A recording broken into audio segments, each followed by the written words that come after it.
Well, Mark Twain said that wine is 1% in the drinking and 99% in the storytelling. So I think we play to that. I think the Lamborghini brand, which symbolizes the 1%. So if it's anything like the car, then it's going to be premium. Sure. Arthur, there you are. Hi, Dennis. How are you? Good. How are you doing? Good. Thank you for having this call with me. It's actually kind of surreal because maybe about a year or 2 years ago, I was kind of like studying some of your stuff. I think I saw you in AdWorld for one of the online marketing conferences. Tried implementing some of your strategies, and just the pleasure to speak with you to see what we can do for this brand here. Yeah, in exchange for free wine. Yeah, the better your campaigns do, the more drunk I'll get. Absolutely. Arthur, I brought my buddy Carson here too. Hi, Carson. Nice to meet you. So you have double the brain power. There you go. Let me see here. So, ultimately, I think maybe about a year ago is when I implemented your strategies. Kind of what I have going for the brand is I am focused like on a performance-driven marketing efforts, meaning where I put $1 in, I'm expecting X back. So it's not so much brand marketing. So the quick background, I'm an importer for the brand for the US market exclusively. The brand is located in Italy. So the founder of the car, he retired from the car business, sold the car company to Volkswagen. He built a winery back in the 70s. He passed away in the 90s. His daughter took over. And then early 2000s, they started selling internationally. We brought it here to the US market. And so, I built the e-commerce store from scratch. I run the ads from scratch. Kind of the full package, full marketing efforts here for the brand, at least for the US market. I do some international, but it's primarily US market. And again, it's all performance marketing driven. $1 in, expecting a couple of dollars back. That's the goal right now. So that's kind of where I'm at right now with the brand. So are you in charge of the other countries as well? I do some UK and Australia.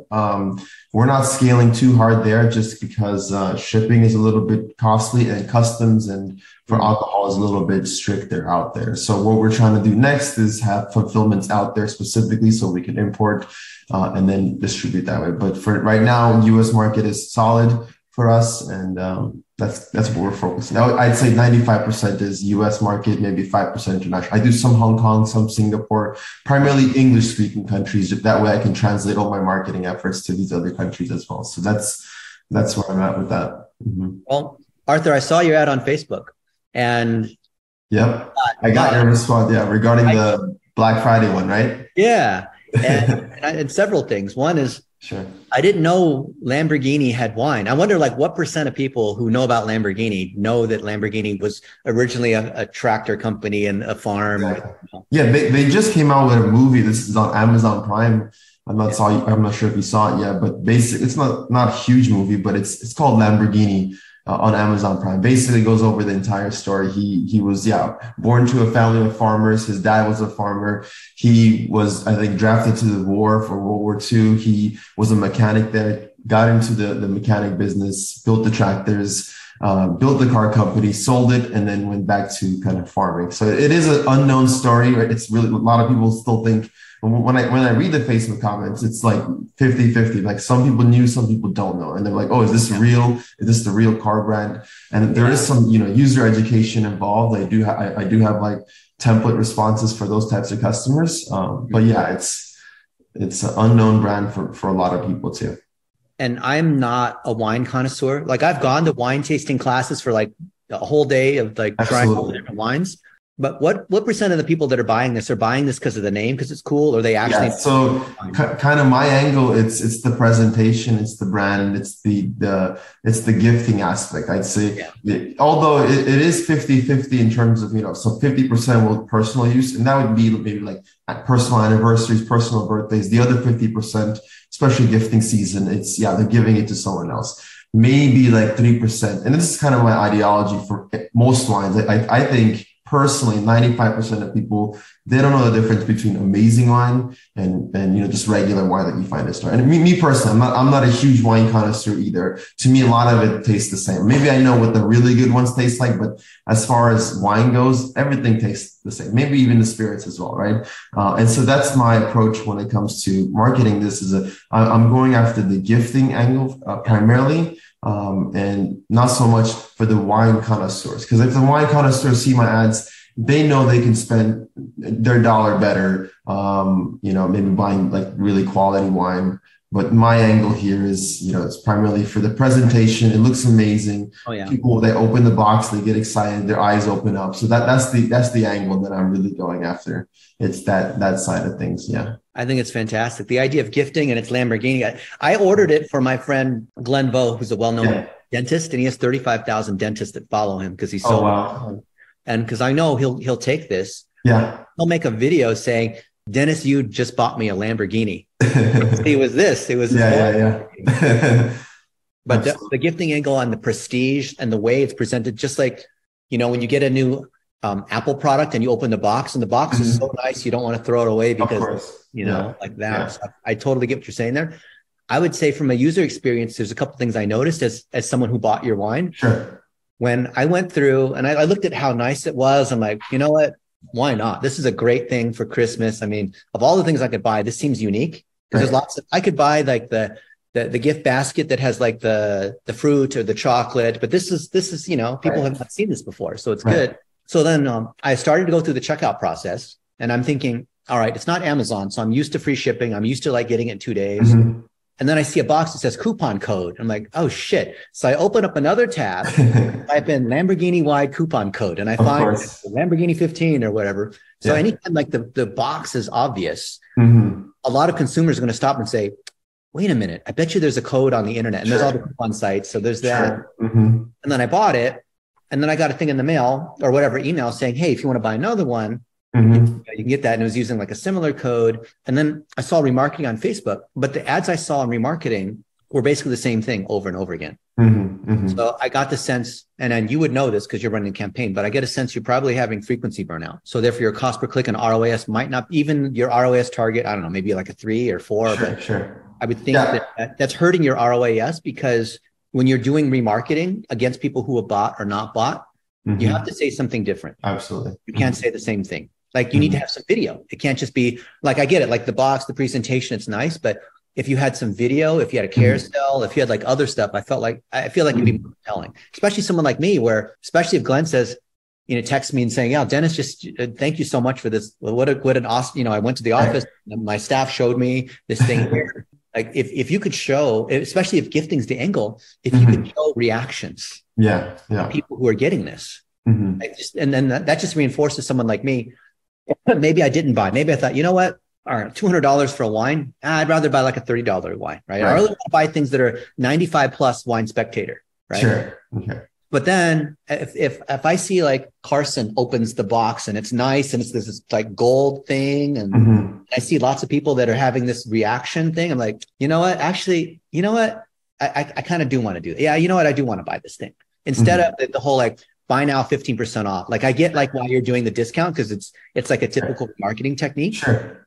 But if you mixed in other things, you wouldn't get frequency burnout. Absolutely. Yeah, I think I do see that for the retargeting. I think what happened was I've set it up once. The ROAS was always good, but there is for sure retargeting. The ROAS is good because of retargeting, but I'll bet you your CPMs are like $60, $70. The cost per click is it's multiples of cold traffic. So retargeting always has a high conversion rate, but you don't want to lean on that and be lazy. Of course, you're right. Absolutely. Yeah. So there is room for improvement on that aspect for sure. I think it's a fantastic product. I think if you had more mid-funnel content, you could still, depending on what your ROAS target is, that you could get a lot of, like, especially targeting people who've seen that Netflix series. I wouldn't target people who like Lamborghini, because I think you're going to get a lot of 18-year-old boys that care about wine. I've already tested that market. Yeah, from the But people that are executives, people that are like, there's different catalogs that, like, people who buy from Harry and David, or they buy the the frozen meat or the meal delivery, or people that you know are higher income and like to do things for their friends and like to go out and like to go to Michelin restaurants, or like all that kind of stuff. Right. Especially lookalikes. I think that would work super well for you on YouTube. Right. In particular. Do you believe that the primary kind of like when you set up the $1 a day strategy are in the content that you're collecting, the reaction videos and all of this stuff, are you usually primarily for retargeting audiences? Do you implement? No, I use it at the top of the funnel. Okay. It works for both, but it works even do both. But I think test it, but I think it's going to work better at the top of the funnel because you said, 50-50, most of it's gifting and then personal use, but the gifting angle. So I don't know of many other products that are so high on gifting. And then if you separate out these, actually in the gifting, I think I felt like it was lacking in the process of being able to customize it. As a gift, right? Yeah, and maybe you have limitations because you're the distributor and there's certain things you can do and not do. But we have a sock company and we have 500 VAs working on our sock company where we personalize with your face and things like that. Right. We allow people to have the gift note, and we actually have an army of people. They handwrite these notes. Oh, that's awesome. Not with the machines, but we actually have a whole bunch of women and they write out these gift notes. And our process, I can show you it if you want to see it. But our whole thing that we scaled this business from $1 million a year to $1 million a month is by collecting all this UGC. And then we did this unintentionally, but we were monitoring Instagram and TikTok and Facebook. And we were, because people, when they get a pair of socks with their dog's face and their face, we have this is one of our things, right? Then they love to post that on the internet because it's a great celebration. I feel like your brand is worthy of that kind of thing too. People why wouldn't you want to show off that you have this amazing gold bottle of Lamborghini wine? And so then what we do is we honor them and we say, wow, Arthur, congratulations on your Lamborghini wine. How was it? Right. Or Happy New Year, or, that kind of stuff. And then I think we have 2,000 ads in our campaign. Wow. We're cycling between these and we have it organized by the type of pet they have. So people who have a golden retriever, and we show golden retriever on the socks, we target golden retrievers, right? So if you kind of separate out by occasion, maybe by demographic, maybe like a business gift, maybe you're trying to, surprise your wife, you're honoring a coworker. I mean, it's all I think if you could just segment by that, that would not only drive different targeting, but it would draw stronger remarketing against it. Absolutely. Yeah, I do think for what the type of content that works for me best is definitely UGC, collecting customer videos. Those always work the best. One thing that I have, I'm kind of torn apart is I want to keep that prestige, the exclusiveness of the brand, but having too much UGC, maybe it's too raw.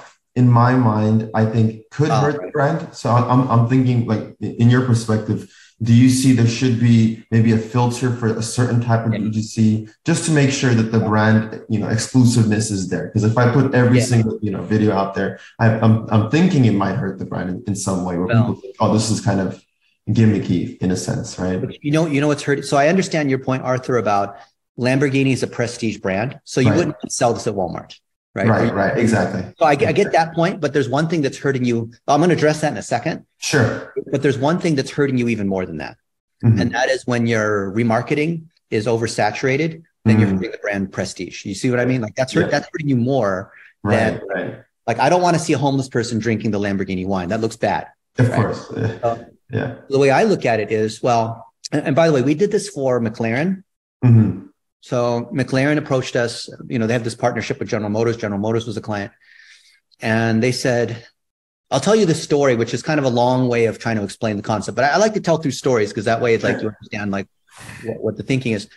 So we did analysis where McLaren wanted to open up dealerships in the United States in cities where people would have these sorts of things. And initially they said, well, we're just really jealous of Ferrari because back in the late 70s, Ferrari and Lamborghini, Ferrari and McLaren were kind of equal in terms of performance. Ferrari took off because their branding was better. They got in Magnum PI, they were in the movies. Remember, all these kids, they wanted a Ferrari, the red Ferrari. I don't know if you're old enough for this, but do you remember that was the Ferrari, right? Yeah, of course. Yeah. And so they had a chip on their shoulder and they said, when we're opening up our McLaren dealerships, we only want to focus on performance. We're not trying to get millions of followers. We just want to target people who actually have the income to buy a McLaren, not some 18-year-old kid with the poster Tai Lopez, here in my garage. Sure. Like we want to, this is the legit, who can afford a McLaren? Not very many people, right? And I said, well, yes, I understand. I understand your goal is to get people to come into the dealership and buy a McLaren, because you don't want a bunch of kids going into the dealership. That's just not a good experience. Right. I said, but whether or not you have a better engineered car than Ferrari, the reason Ferrari beat you in terms of marketing and sales and all that is because you didn't build the prestige around the name. And the thing that made it prestigious for Ferrari back then, that for someone who would buy a Ferrari, is because other people couldn't afford the Ferrari. So you had to have this base of people clamoring about this in order to make it more valuable and exclude the perceived value. And therefore the actual value to the actual buyer is because all these other people couldn't afford it. So I said, yes, we're still going to drive people into test drives. And hey, we have a new dealership opening up in Washington, D.C. and, come in and all this. But we need to do some mid-funnel marketing, not to try to attract a bunch of kids, but be able to show that this is something that's prestigious. So yes, we know that Lamborghini's prestigious, but unless there's some amount of social proof, and I'm not saying fake followers and fans, I'm not saying that, but there has to be some level of people engaging about it so that the people, so like you ever go to a club where like there's a long line. Sure. Maybe you pay the bouncer guy $100 or whatever, and you skip past everybody and you walk right in. Sure. Yeah. The only reason there's value, you pay the guy $100 to get in. If there was no line, why would you pay the $100? This is stupid, right? If the club is empty, why would I pay an extra $1,000 for a table? That's ridiculous. Right. So you have to create the chicken and egg, like what we're talking about is there has to be the prestige.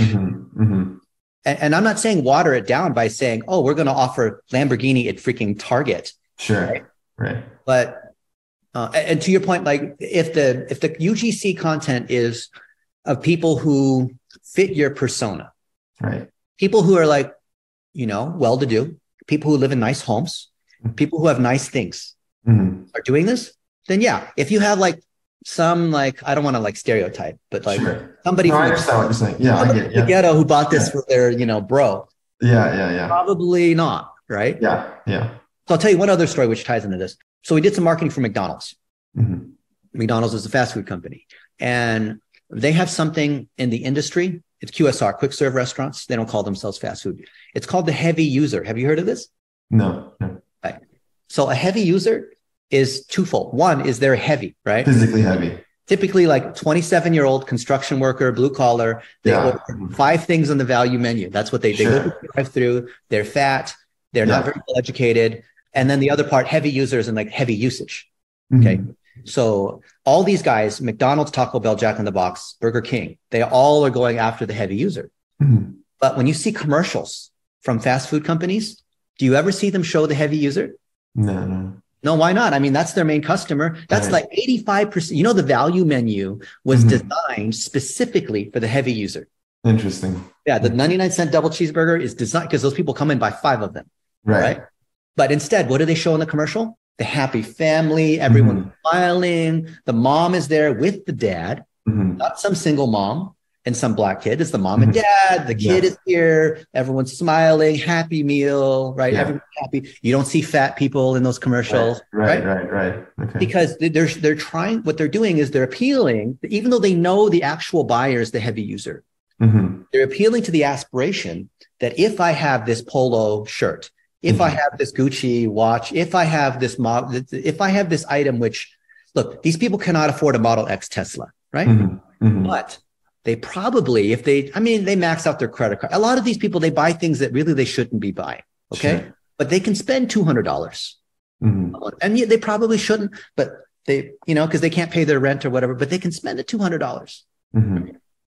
So that's what we want to do is, even though we know I don't know who your actual base is, but I imagine there's a lot of people where they think Lamborghini, wow, if I bought this for my friend, it's almost like I took them out for a Lamborghini test drive, even though I can't afford a Lamborghini and they can't afford a Lamborghini. Just for one evening, we can pop a bottle of Lamborghini and kind of celebrate and just fantasize for a moment.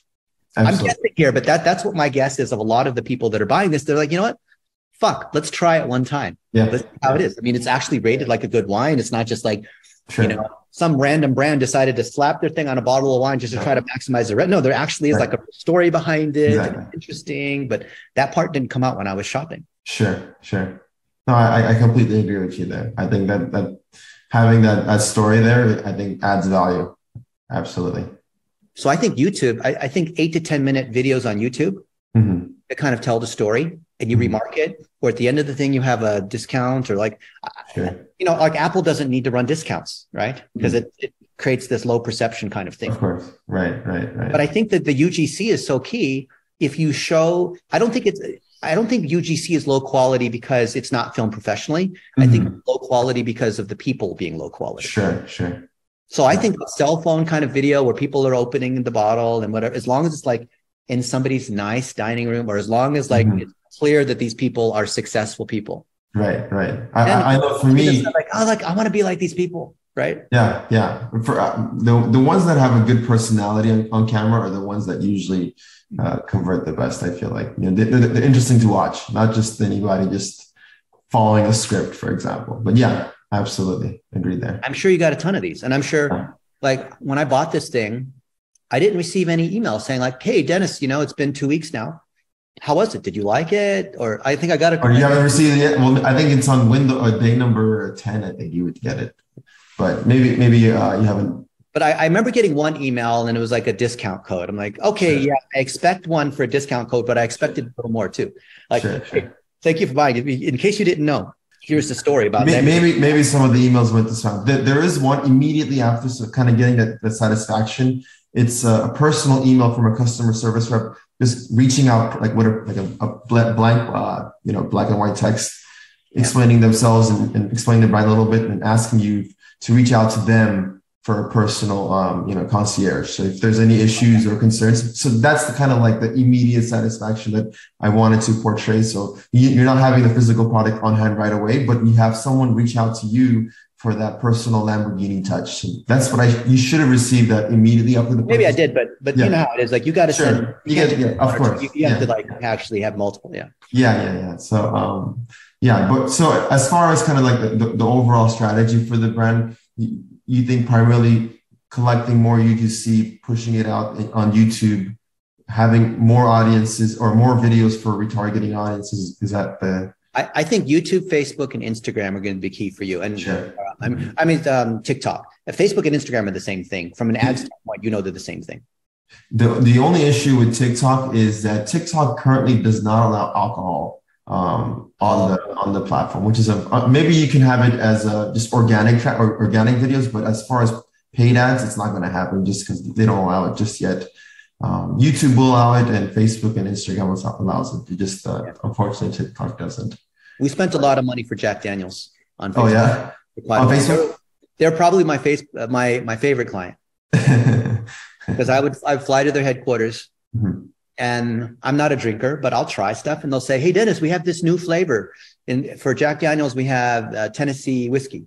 Nice. We have another one, which is competing against Fireball, which is now called Tennessee Fire." So every time I go, and so the parent company is Brown-Forman, as you know. Brown-Forman does, you know, tequila, vodka, wine, everything. They're like the Frito-Lay of the liquor companies, right? Right. They'd always have these new things that we'd be able to try. And sometimes I bring in friends that are not 21 yet. And LDA, of course, in the United States is 21, and other countries is like 18. But they're my favorite ones. So what we do is I had a really hard time getting them to use UGC because they had an internal ad agency that would only produce like TV quality. Right. Yeah. And I said, yes, that's not as authentic, but they're just like their brand standard was so high. But I was finally able to, we had one where we had Tennessee honey, which is sweeter. And it's because the honey flavored. And in Chicago, we were doing a mobile DJ studio. So we had a van that was going around into the inner city or whatever. They had a nice word for it, but like anyone who wanted to produce like an album or whatever, we would help them produce that because we knew that Tennessee honey, as opposed to the Tennessee whiskey, the regular Tennessee whiskey appeals to like a white country, conservative, Southern, but the Tennessee honey appealed more to Black and liberal and like lower income and like whatever. So even though it's like the same thing, but a slightly different flavor. So we went demographic and we featured people who they worked really hard on trying to get their album, but they didn't have the studio. They didn't have, so we would tell the story about how these people, just like the whole thing with American Idol or the Voice, these shows, they take these ordinary people. Yeah. Show like how, like Susan Boyle's now this success, now she wins, and you feel like you win too, because she was this ordinary person and I'm some ordinary person. Right. So we did that, and it worked really, really well because we use UGC for that. Absolutely. So I think there's a way that we could do this with Lamborghini, where we tie it to people where they're the interesting. It's not just the interesting people where they have an interesting personality or charismatic, but maybe there's some interesting situation that they're open to follow. Maybe they're saving it for when this thing happens. Right. You ask them like, why?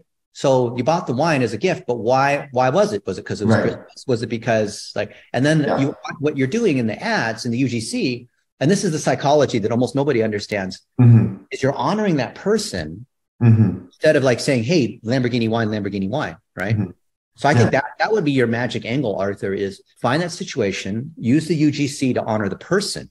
And when you do that, it doesn't look like advertising. And then people comment and it's like, oh, wow, congratulations, Carson, on making your first $1 million, like whatever. Yeah.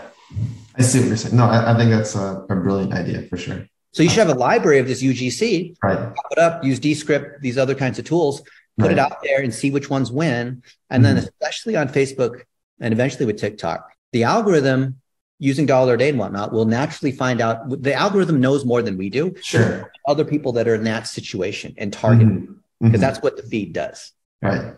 So the main focal point of the content is maybe the celebration, the anniversary, and maybe the product itself is a little bit secondary. Is that well, it's like playing chess. You're many steps ahead. Like I get, Arthur, that you're a performance marketer and everything by ROAS and has to be profitable and not there to try to build the brand or invest money for the sake of it. But I think if you do some mid-funnel content, depending on how far you are from your ROAS target, I think you should have some room to play. Sure. No, I'm totally on board. Start with remarketing to show that will work, because that will help reduce your frequency load that you have on individual creatives, because right now it's just like discount. Sure. Marketing. Mix that stuff in at the bottom of the funnel. As that's supposed to work, reinvest in the mid funnel. And then so that's like your first touch. Right. Okay. And then make like compilations of these, right? And not just like one story, but like different scenes of these. Right. And as far as the content goes, you would suggest primarily going after the customers to produce these, any micro influencer, any of that stuff, or just primarily? I'm a real big non-proponent of people who are self-declared influencers. Sure. I think they're pompous, they're bullshit, they want a lot of money. Sure. We've done a lot of testing. Like my buddy Josh Snow, he spent money to pay Floyd Mayweather to promote his teeth whitening. And Kim Kardashian, and he paid a lot of money. Yeah. And we also tested B-level influencers too, and C-level influencers. And the B and C-level influencers completely outperform. Right.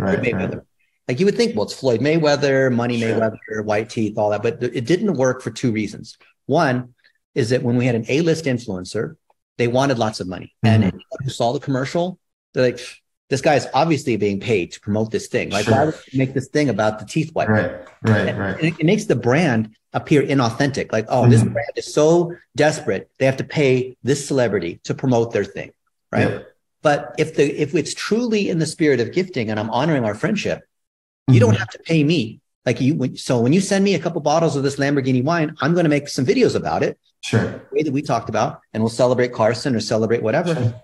And I'm not being paid for this. Absolutely. I'm doing it because I actually like the product. So everything we see around UGC and influencer is the influencer has to be an actual customer or client. I actually have spent money on Lamborghini wine. We have friends that are in the fitness industry, that are in beauty, that typically these industries that kind of like naturally lend themselves towards these influencer things. And the stuff that works the best is the actual customers. Why? Because the actual customers can talk about it. Yep. They actually like it. They're not being paid. Like nowadays, people can see through the bullshit when someone's paid to talk about the thing. Agreed. So let's honor their intelligence, right? No, and when you work with someone who believes they're an influencer, you often have to go through an agent, and then the agent gets in the way and just makes all kinds of nonsense and friction. Sure. And we just don't get to create content that's natural. I love co-creating content. Do it all the time. And we have one of our clients is World Gym. World Gym was the original bodybuilding gym, Arnold Schwarzenegger, Frank Zane, all that, like the real serious, actual people. And they started out doing kind of like what you were doing. They're putting stuff out there saying like, hey, if you want to be a world-class bodybuilder, here's 5 tips or whatever it was. And it's good information. I mean, you have these legends in bodybuilding giving all these tips. But then we found UGC. At my request, I said, find other people that are posting on Instagram and TikTok and say, wow, Carson, that thing where you're showing how to do preacher curls, that is so awesome. Can we just honor you on social media? Boost the post that you made about showing how you're doing these curls, right? Or showing like how you mix your protein drink, or showing all these different, like showing like what you do is like, how do you wake up and how do you like, whatever. And we were doing a bunch of stuff that had nothing to do with World Gym, but then they see, well, Carson's like someone like I feel like I could be like Carson, like all of that. And so we found other people where the algorithm has already taken their content to hundreds of thousands of views. And then we boost it because, with TikTok, you can't do TikTok yet, but like TikTok has things like Spark ads, which is the equivalent of a boosted post. So why wouldn't we? And with Facebook and Instagram, we have the branded content tool. So we can boost someone else's post. And even if we don't boost their post, if we get their permission, and Carson's like, yeah, absolutely. You can use my thing on social media.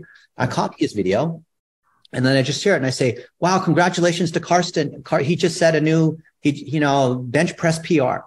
Right. Or whatever. Right. Yep. And so we have lots of content honoring our fans, all this kind of stuff. And then that's bringing people into World Gym. Makes a lot of sense. Yeah. It's not only the people who win Mr. Olympia, bodybuilding championship. We're showing because otherwise it's like, well, only people who live in mansions can buy this wine. Well, that's ridiculous too. Right. Oh, that's, what? They're too snotty. Sure. I mean, I would like to buy one of those, but I feel like Lamborghini wine is looking down on me. And so like, it's too, never let me eat at this restaurant because I'm not, I didn't go to an Ivy League college. Right. Right. You want to make it so that you still want to maintain class, but you don't be snooty. I like that perspective. You mentioned in the I guess the brief before the call, you guys needed to maybe take a look at kind of what's going on our end in terms of SEO. So if you can tell me what maybe let's go take a look. Steps we can take and see if there's some kind of a group partnership here that we can grow together. That'd be awesome. Okay, good. Here we go. I built the analytics at a search engine. I have a little cred when it comes to SEO. All right. Yeah. So the last search I did related to Lamborghini wine was for the coupon code. Sure. I want to find them. And of course you have your ad to protect your brand. And these other guys are here, which, depending on whether you want to compete with the shopping guys, that's a whole other particular thing. Now, if I look at the site, 972 is a Texas number, a Dallas number. Something I got from Klaviyo. Klaviyo provided that number. I guess it is. It's fine. Yeah. So have you done a lot of stuff with SEO? Like, do you know what these metrics mean and all this? Roughly. I've done a little bit on my own. I hired an agency at some point as well. But don't hire an agency. It's a waste of time. Sure. Fire them. Get a refund. It's all bullshit. Never hire an SEO agency. Maybe I use the ChatGPT and add my own flavor to it now. Exactly. Yeah. Because SEO is now about building links. Okay. Yeah. I have thousands of SEOs that follow me on how to do SEO. Oh yeah. Thousands of agencies I coach on how to do this sort of thing. Right. So you have a DR12, which is low. You really should be like 40 or 50. And this is a measure of the authority you have across these 447 links from these domains. So this is very little authority. Like one link from my blog would instantly put you to 15. So these are all garbagey links. So your SEO people aren't doing anything for you. You do rank because of the Lamborghini name in your exact match domain, wine and link. And you rank on these 850 keywords. You see this. Yep. So we can see, of course, you're going to rank on Lamborghini wine and Lamborghini this and Lamborghini that. And so your SEO company may say, hey, look, our sales are going up or whatever it is. But this is what we call brand search. Right. Yep. So when it's on your own name, it doesn't count because it's navigational. It's not searching. Now, the good thing is that I see like here, Lamborghini wine said you have 8 SERP features. Now, you know what SERP features are, right? So when you do a search on Lamborghini wine, Google doesn't, there's not just the regular search results. Yeah, I have shopping ads and all that good stuff. There's shopping, there's the Twitter carousel, there's people also ask. Yeah. So what Google's trying to do is they're showing, or there's things like related to news, there's videos, you know, you see here, there's all these things here. So the idea of featured snippets is, because people still think like Google is just the 10 blue links. No. It's like, that's hardly anything at all. Now, now everything related to like a knowledge panel and PAA and whatever, like here, you see the PAA, people also ask. Oh, okay. So each of these, if Google is telling us, this is the best SEO tool, PAA, Google is telling us when people search Lamborghini wine, they're also saying, does Lamborghini actually make wine? What kind of wine is this? Where is this made? When did they? So you need to have one blog post on each of these. Absolutely. Okay. Because Google says this is what you need to have. This is, if people are asking this question, you have to answer it. Don't rely on the SEO tool. Don't listen to someone like me. I'm just some consultant. Sure. Listen to what Google says. So what you do is maybe you make a 1-minute video, or maybe you have, like, it doesn't have to be like this professional 20-minute, you know, fancy documentary. It can just be a simple thing. You can use ChatGPT if you want, you know, whatever. Like, you have the answers that are here. But if you look at what's being shown like this, it's like all of it's being carried by your homepage. So when we see that the homepage or any of these pages is carrying more than one term, that means that you need to split out more pages. So a general rule in SEO is any particular web page should be optimized for one term. Okay. And plus, this is all Lamborghini. And that's fine. Obviously, Lamborghini is great. But look, fancy wine, you rank on 13 because you have a URL, blogs, news, fancy wine. There's 900 people a month that are searching on it. You're getting 5 because you're in position 13, which is the second page. Where do you hide a dead body? On the second page of Google. So you have 5 out of these 900. The keyword difficulty is a 13, so it's not very difficult. So think about how, and you have 4 SERP features, but you're in position 13. Right. So why not? I mean, people who type in someone who types in fancy wine, that means they don't know anything about wine, but they want to buy a good wine. You ever seen that video of the second cheapest wine? It sounds very familiar. So hilarious. So YouTube. People won't buy the most expensive. They won't buy the cheapest expensive. They'll buy the one that's in the middle. Watch this. It's so funny. Yeah. This is hilarious. But it's probably the same wine. Let's see.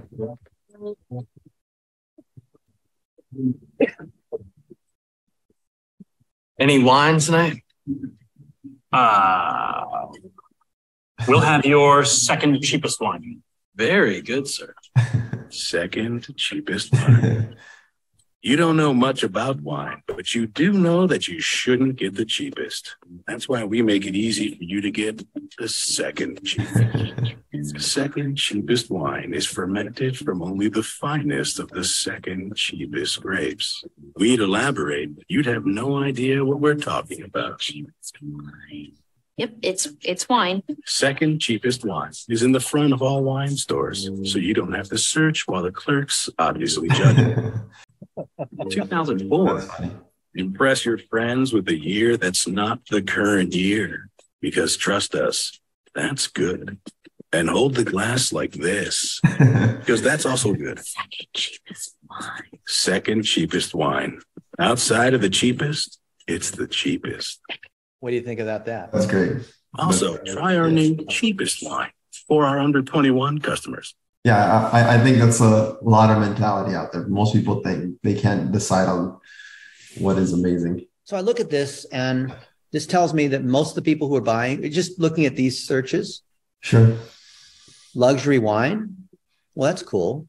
But there's a lot of people that they want to be classy. They want to give their girlfriend or wife something nice. They don't want the cheapest wine, but they don't want to spend $1,000. Like, I've had $1,000 bottles of wine, and like, you know what? Tastes like wine to me. But then my friend buys the $1,000 bottle of wine, and I have to say, wow, this is so good, because otherwise, of course, $1,000. So what am I supposed to say? You know? Of course, yeah, yeah. So we're all, and I bet you he doesn't know anything about wine either. But he knows if he buys $1,000 bottle of wine to honor me, then like this is like, you know, we're all in on this thing. Right? There's one study where the group of people are given 3 wines. They're the exact same wine, but they have 3 different price points. Everyone says the most expensive one tastes the best. Yeah, it's the exact same wine. That's how I think most people are in terms of, Well, Mark Twain said that wine is 1% in the drinking and 99% in the storytelling. So I think we played to that. I think the Lamborghini brand, which symbolizes like, the 1%. So if it's anything like the car, then it's going to be premium. Sure. So this is not a high volume term. It's a keyword difficulty of 0. 150 searches, but still.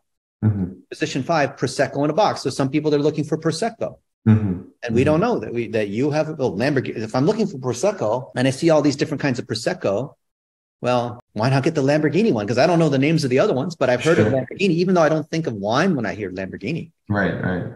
So this, you could do so much more. So if I go to this page, it's a pure product page. Yeah.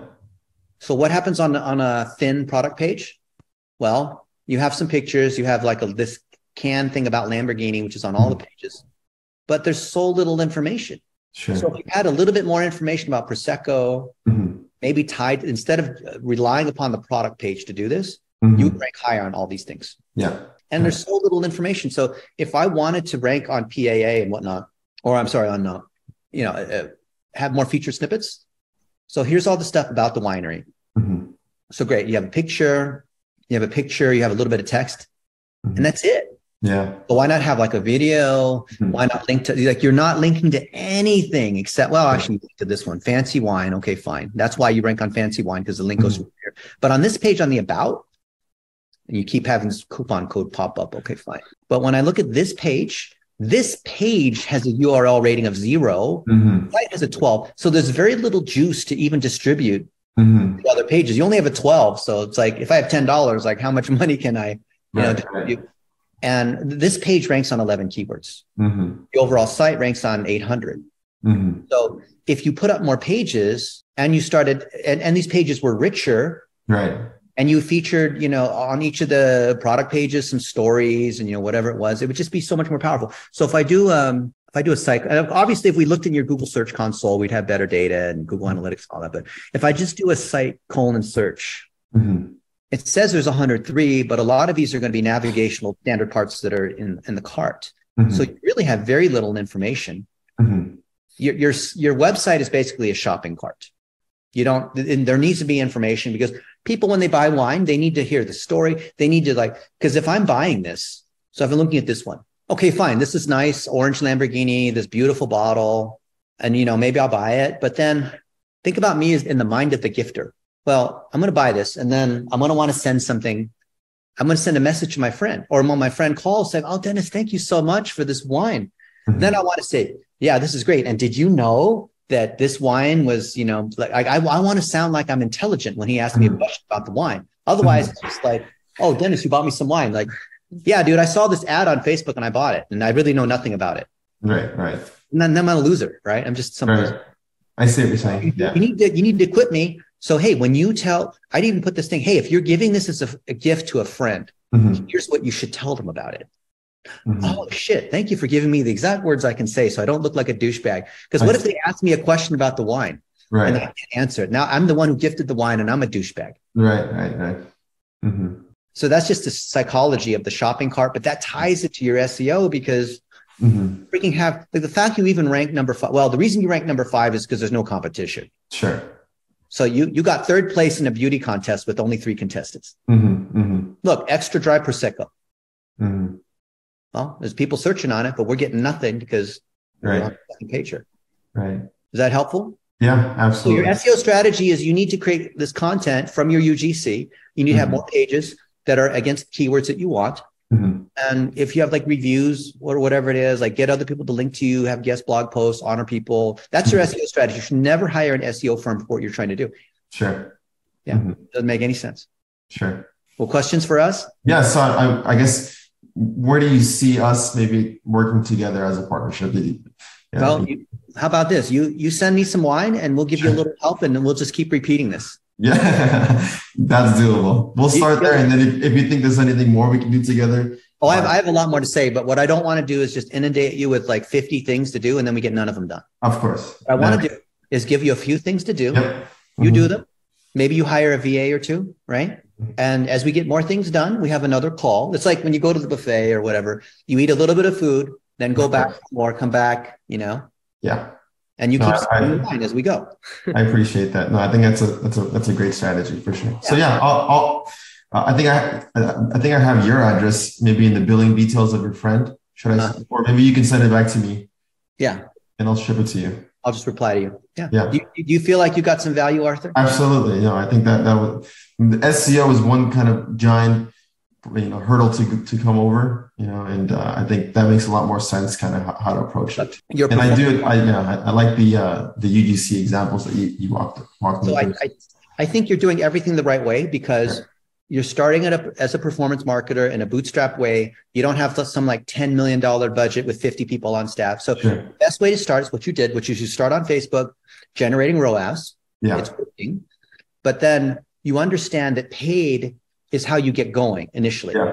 But that is limited. Yeah. Paid allows you to generate the UGC, which then gives you the SEO at the same time. So what happens is your weighted cost of sale, your ROAS goes up because you're now averaging in a greater proportion of free traffic, right? You're using paid as a way to generate content for your SEO at the same time. So SEO is not something that you do separately. It is part of your paid effort. Makes sense.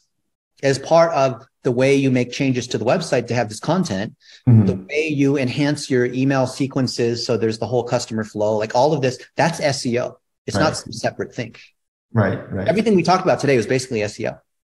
That's true. So that's why you can't hire an SEO agency. Right. When building out all this content, I'm using multiple platforms to post what I'm producing it and sharing. That's okay. Yeah, but you want to centralize your content inside like Google Sheets or something. Sure. And have your content independent and separate from YouTube and Facebook and Twitter and the blog and whatever. Do not make content for a channel. Sure. Content's here. It gets repurposed to all the other channels. You see what I mean? Yep. You centralize your content. Yep. Yeah, I have a Notion list based on what I saw you did with your content. Yeah. Just every content that I have being produced or been produced, I have a list that I can start organizing a lot better and posting them out there. So that's very helpful. So great. Thank you for that. Awesome, Arthur. Well, we're going to go to the trampoline park. That's fun. Burn some fat. I appreciate this call. I appreciate you reaching out, and I'm happy that we got to talk here. I'll be sending you guys some boxes of wine, and let me know what you think. If there's any issues, you let me know directly, and I'll take care of it. But you're the best. I think you're in such an amazing position. You don't have to tell me what your financial arrangement is, but I would imagine that because you have such a unique product and you basically are like an exclusive distributor, you have such huge potential.